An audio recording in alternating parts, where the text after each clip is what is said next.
Kidnappings very often end in the worst way possible, with the victim either disappearing forever or having to suffer through a terrible ordeal that they have to live with for the rest of their lives. Some kidnapping victims think on their feet, however, escaping from their captors and living to tell the tale. Number 5. David Rohde is a prize-winning investigative reporter and the online news director of The New Yorker. On the 10th of November, 2008, he was doing research on a book about the United States' involvement with Afghanistan throughout history. He was traveling with an interpreter called Tahir Ludin and their driver, Asad Mangai. While on their way to an interview with the commander of the Taliban, the three men were abducted and held captive by members of a network headed by Jalaluddin Haqqani, a man formerly close with the Taliban.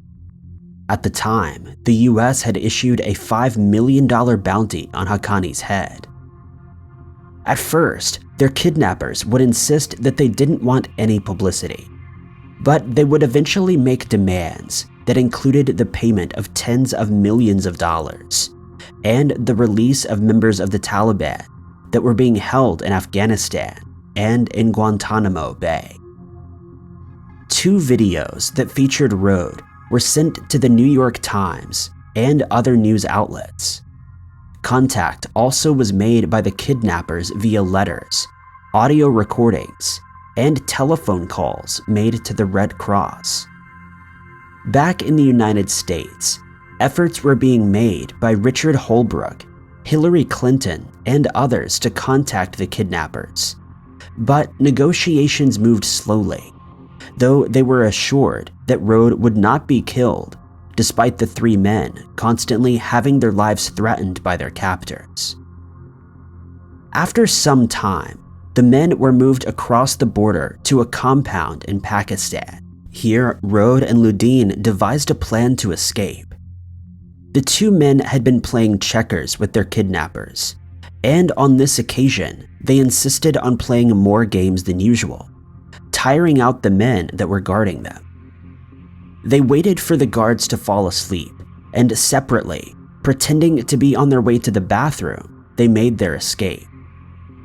Rohde had found an old piece of rope 2 weeks earlier, and they used it to climb from a window and scale a 10-foot wall before making a break for it. Shortly after, they would find a Pakistan Army scout who took them to the Frontier Corps post, and 2 flights later, Rohde was reunited with his family in Dubai.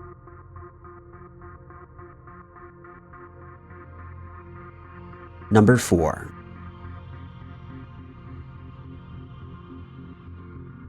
In 2017, Jayla Gladden was a senior at the University of West Georgia, living nearby in Carlton.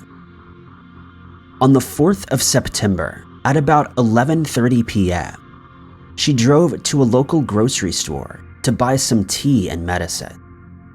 While in the store, she posted videos to her Snapchat account, and after finding what she came for, made her way to the counter where she paid. She left the store, and while walking to her car, she was approached by a man named Timothy Wilson, who asked if she had a lighter that he could use. She replied that she didn't and carried on walking, but as she reached her vehicle, she realized that Wilson had followed her and was now holding a knife to her stomach. He told her to get into the passenger seat via the driver's side and asked for directions to Atlanta. After driving for a while, Wilson pulled into an abandoned church where he unfortunately assaulted her. Once they were on the road again, Wilson told her that he was planning to make his way to Michigan, robbing banks along the way since he desperately needed money. When he asked her for directions to a gas station, Jayla saw her opportunity and told him that she couldn't find it unless she Googled the location. Wilson handed over her phone, and after dimming the screen brightness, she sent a message to her boyfriend, informing them that she'd been kidnapped and shared her location with him. Realizing that she was serious, he replied, saying that he was making his way to the police station immediately. As Jayla and Wilson arrived at the gas station, he took her phone away again and locked her in the car's trunk. He unsuccessfully tried to rob the gas station and told her that he would rob a Walmart or Kroger instead. She again asked for her phone so that she could give directions, and he obliged, giving her another chance to contact her boyfriend. Wilson parked across from a Kroger, and thanks to a security guard being present, he decided to carry out the robbery in the morning instead. Jayla's boyfriend had arrived at the police station by this point and relayed the information to them, including her real-time location. Jayla's roommate was able to supply them with the make of the car they were driving, and Atlanta police was notified. After spotting the car, an Atlanta police officer approached the vehicle, but Wilson tried to speed away, hitting 4 cars and a patrol car as he did so. He would eventually crash into a fence, which he scaled and tried to escape, but he was soon caught and Jayla was brought to safety.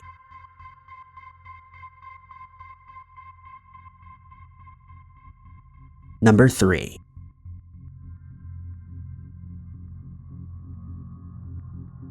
"19-year-old Matthew Scott from South London was on a gap year when he went backpacking in the jungles of the Sierra Nevada mountains of Colombia. He was part of a group of 13 backpackers who were visiting the ruins of a lost city in 2003. On September 12th, the group was confronted at their cabin by a group of Colombian rebels and taken hostage. 5 members of the group of hikers were left behind due to not having adequate footwear or being physically unfit, and the remaining 8 were forced to walk long distances through the jungle in a single line. After 10 days of walking with very little food and water, Matthew heard a river flowing to his right, and he followed the sound as best he could. He decided that it was now or never and hurled himself off the cliff, luckily escaping serious injury as he tumbled towards the river. For the next 2 days, he wandered through the jungle with only water to sustain him, looking for any signs of civilization and a way to escape the dense jungle. Then, on September 23rd, while following the river valley, he stumbled across an Indian village where he was able to explain what had happened. The indigenous tribesmen gave him soup and beans to eat, along with 3 oranges, and they were able to contact a Colombian army patrol. Matthew was flown by helicopter to a military hospital in Santa Marta on the Caribbean coast, from where he was finally able to make contact with his family in London. His fellow backpackers were eventually released 3 months later.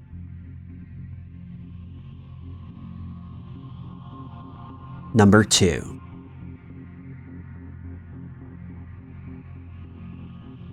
In 2009, Hassan Khalil was the owner of an Egyptian fishing vessel dubbed the Mumtaz 1.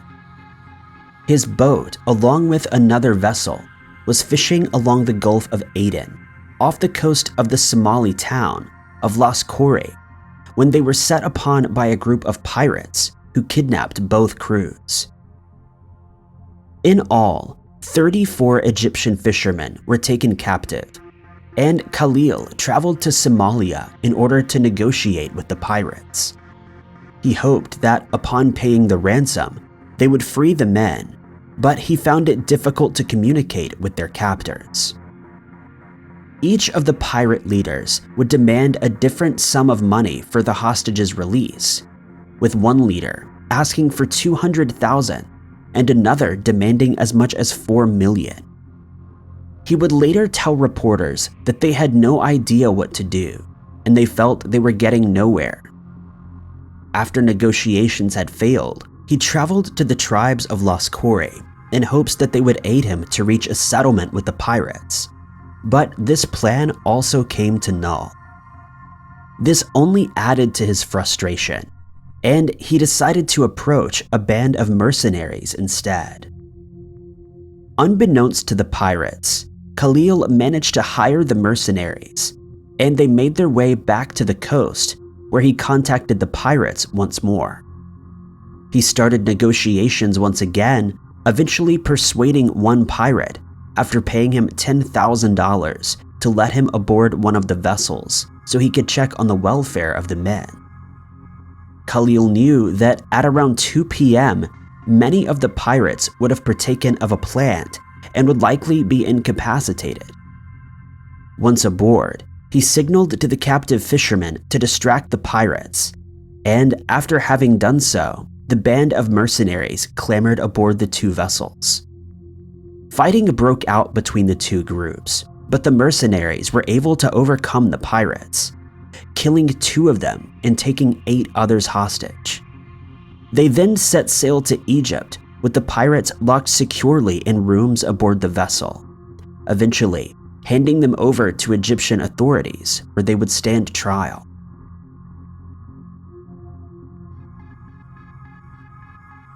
Number 1.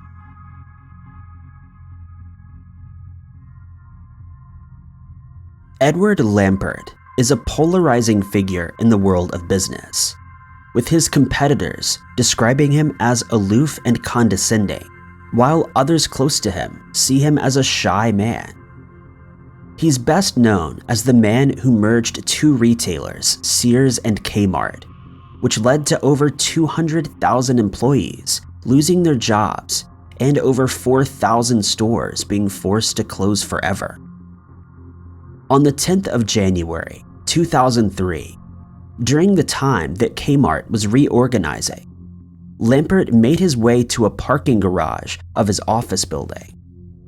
Before he reached his car, however, he was grabbed by 4 men who shoved him into the back seat of a black Ford Expedition SUV. Once inside the car, he was handcuffed and blindfolded so that he couldn't tell where they were taking him. As they drove, the men threw Lampert's wireless BlackBerry out of the car's window, knowing that it had a built-in tracking device. Police and the FBI would trace the device to I-95 near Bridgeport, but they found it by the side of the road after he was reported missing by an associate 3 hours after his abduction. The men would eventually drive him 55 miles away to a Days Inn in Hamden, Connecticut, where he was told by his kidnappers that officials from AutoZone had offered them $3 million to end his life, constantly taunting him with a shotgun while they kept him handcuffed in a bathtub. At one point, the kidnappers called a member of Lampert's family and allowed him to talk to them, and the men demanded a ransom of several $1,000,000. After the call, Lampert started complaining to the men that he was hungry, and one of the kidnappers left to buy chicken from a local Popeyes restaurant. The following morning, 2 of the men took one of Lampert's credit cards and went on a shopping spree, buying $800 worth of electronics. His other card was used to buy gasoline and to order pizza, which was delivered directly to the room. While 2 of the men were out shopping, Lampert managed to convince 2 of the remaining captors that if they let him go, he would pay them $5 million, which he would leave at a drop point of their choosing. They agreed, and one of the men drove him back to his office, leaving him on a highway off-ramp to collect the money. Lampert then walked to a nearby police station, and with the help of the credit card transactions, the men were arrested shortly thereafter. Thank you guys so much for watching. If you liked this video, be sure to click that like button. Also, don't forget to subscribe and click that notification bell to keep up to date with all of our future uploads. But I've been Ty Knotts, and I'll catch you guys in the next video.